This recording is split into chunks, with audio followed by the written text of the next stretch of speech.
I don't know.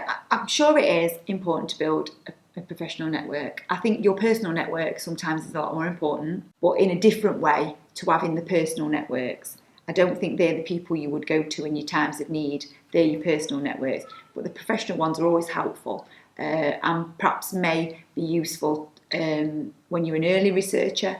Perhaps if you were looking for employment in other institutions, perhaps if you wanted to go and collaborate on research or work on papers and things like that, I'm sure then the professional network, it will become really useful. Right. I haven't actually built a professional network yet at all. I've never felt confident enough that I have anything to offer, but now I've been collecting data and analysing my data, and I now may have something to speak about. I think over the coming months, I will start to share this and start to build up a professional network. It's a bit like publishing.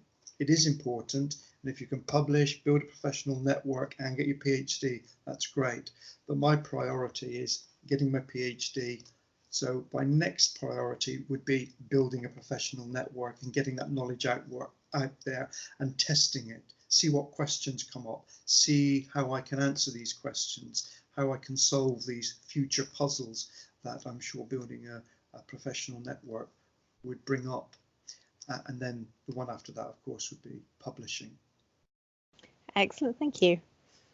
Yeah, okay. I mean, if it's important to build a professional support network, yeah, it's very, very important.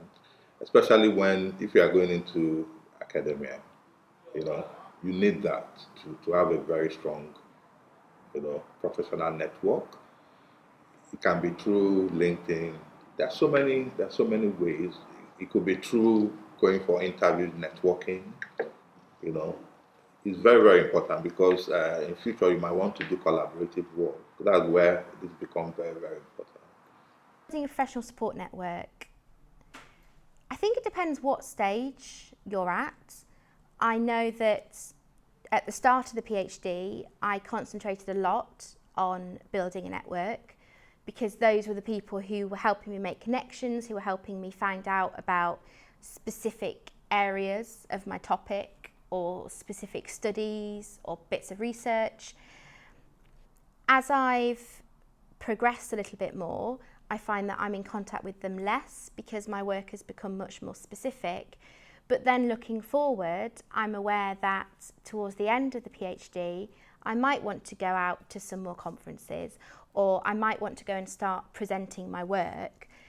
I think having that wider professional network helps you to have a sense of the wider context of your research and how it's going to apply. So I think keeping a bit of contact with them and understanding that at times you may have more and at times you may have less, I think that helps you kind of situate your research in the kind of broader landscape. So I'm not sure whether it's important to build a professional network, but it's something that I definitely recommend. I think for me, taking an opportunity as part of the PhD is a really, really good idea because it helps you develop as a person, as a professional person. It helps you see professions from a different perspective. So I think important, maybe not so much, but definitely recommended, I'd say, because learning from other people and their ways and their research and their journeys and their careers can really help you understand what you want to do with your career and your journey. So I have developed a lot of professional networks and professional contacts over the 3 years of my PhD, and this is from anyone from teachers, lecturers, professors, research assistants and researchers to people who are educators, health professionals, anyone like that. And again, having those communications with them about their journey and your journey can really help to reassure you that you are on the right track and you are doing well.